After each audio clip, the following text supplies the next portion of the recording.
Un bref instant de répit avant les prochains bombardements. Dans la ville de Siversk, à une trentaine de kilomètres de Soledar, les habitants s'autorisent un court instant à l'extérieur, malgré le froid glacial.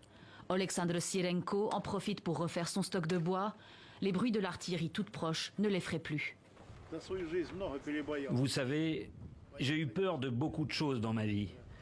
Tant que nos soldats ne reculent pas, mais comment se fait-il que les armes occidentales ne soient pas suffisantes? On garde espoir. Réfugié au sous-sol avec 3 de ses voisines, il suit avec attention l'évolution du front. Mais ces derniers jours, la situation reste incertaine. Certains disent que Soledar est encerclée, d'autres disent qu'elle ne l'est pas.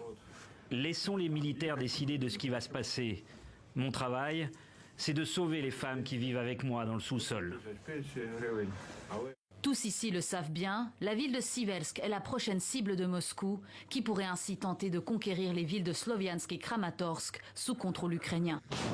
Ce vendredi, la Russie a affirmé contrôler la totalité de Soledar à l'issue d'une offensive acharnée qui a pratiquement rayé la ville de la carte. Kiev ne s'avoue pas vaincu, mais admet être en difficulté face à l'intensité des combats.